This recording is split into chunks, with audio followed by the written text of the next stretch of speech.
வீட்ல எல்லாருமே இருக்காங்க. கோமதி எல்லாருமே இருக்காங்க. அங்க வந்து சரவணன் வராரு. "உங்க எல்லார்கிட்டயும் ஒரு முக்கியமான விஷயம் பேசணும்" அப்படின்னு சொல்றாரு. "சொல்லுடா என்ன?" அப்படின்னு சொல்லிட்டு பாண்டியன் எல்லாருமே சேர்ந்து கேட்டுட்டு இருக்காங்க. அங்க கதிரு, ராஜி எல்லாருமே பார்க்குறாங்க. "நான் கல்யாணம் பண்ணிக்க போறேன். நான் கல்யாணம் பண்ணிக்கிற போற பொண்ணு இதுதான்" அப்படின்னு சொல்லிட்டு அப்படியே காட்டுறாரு. பார்த்தோனே எல்லாருமே ஷாக் ஆகுறாங்க. "டேய் என்னடா பண்ணிட்டு இருக்க? என்ன பண்ணிட்டு இருக்க? இன்னும் உனக்கு டிவோர்ஸே கிடைக்கல. அதுக்குள்ள கல்யாணம் பண்ணிக்க போறேன்னு சொல்ற? அதுவும் இந்த பொண்ண காமிக்கிறேன். இந்த பொண்ணு கூட தான் நீ பேசிட்டு இருந்தல்ல?" அப்படின்னு பாண்டியன் கேட்குறாரு.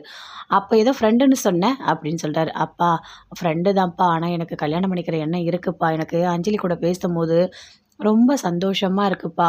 அப்போ நான் கூட வாழ்ந்தா இன்னும் நான் சந்தோஷமா தானே இருப்பேன். எனக்கு தங்கமயில் வேணாம்ப்பா.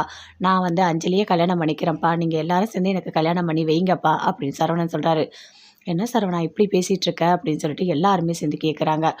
"அப்பா என் மனசுல இதுதான் இருக்கு. எனக்கு அஞ்சலியோட வாழறதுக்கு எனக்கு சம்மதம். எனக்கு கல்யாணம் பண்ணி வைங்க" அப்படின்னு சொல்லிட்டு சரவணன் சொல்றாரு. "டேய் என்னடா?" அப்படின்னு கேட்குறாங்க. அதுக்குள்ள அப்படி எழுந்துக்கிறாரு. ஐயோ கடவுளே! என்ன இது கனவா? அப்படின்னு சொல்லிட்டு யோசிக்கிறாரு. கனவுல ஏன் இப்படிலாம் வருது? நான் அஞ்சலிய கல்யாணம் பண்ணிக்கிற மாதிரியா? அப்படின்னு சொல்லிட்டு யோசிக்கிறாரு. அப்பா வேற இன்னைக்கு கோயில்ல பார்த்துட்டாரு. அந்த அஞ்சலி யாருன்னு கேட்டாரு. நான் தான் சொன்னனே ஃப்ரெண்டுன்னு சொல்லிட்டு. அதனால எனக்கு இப்படி ஒரு கனவு வந்திருக்கா? தெரியலையே! ஐயோ! இப்படி ஒரு கனவுலாம் வரவே கூடாது. நான் அஞ்சலி கூட ஒரு ஃப்ரெண்டா தான் பேசிட்டு இருக்கேன் அப்படின்னு சொல்லிட்டு சரவணன் அவரையும் சமாதானப்படுத்திக்கிறாரு. அப்படி யோசிச்சுட்டே இருக்காரு. அங்கேருந்து வெளிய வராரு. வந்து தண்ணி குடிக்க வராரு. அப்போ அப்படியே பார்க்குறாங்க கோமதி. "டேய் என்னடா தூங்காம இந்த நேரத்தில என்னடா பண்ணிட்டு இருக்க?" அப்படின்னு கேட்குறாங்க. "அம்மா ஒண்ணும் இல்லம்மா. எனக்கு தண்ணி காலியாயிடுச்சு. நான் குடிக்கலான்னு வந்தேன்" அப்படின்னு சொல்றாரு. "ஆமா உன்னோட முகம்லாம் ஏன்டா இப்படி வேர்த்திருக்கு? என்னடா காத்து இல்லையா என்ன? அங்க ஃபேன்லாம் ஓடுதுல்ல?" அப்படின்னு கேட்குறாங்க. "அம்மா அதெல்லாம் ஒண்ணும் இல்லம்மா. வெயில் கொஞ்சம் அதிகமா இருக்குல்ல, அதான் புழுக்கமா இருக்கு. நீ போய் படும்மா நான் பார்த்துக்கிறேன்" அப்படின்னு சரவணன் வராரு. ஐயோ கடவுளே! நான் அஞ்சலிய கனவுல வந்து கல்யாணம் பண்ணிக்கிறா மாதிரி தோணுனது, வீட்ல பேசுனது இதெல்லாம் சொன்னா அம்மா அவ்வளோதான் இன்னும் டென்ஷன் ஆயிடுவாங்க. சரி அம்மா போய் தூங்கட்டும் அப்படின்னு சரவணன் வந்து அப்படியே படுக்கிறாரு.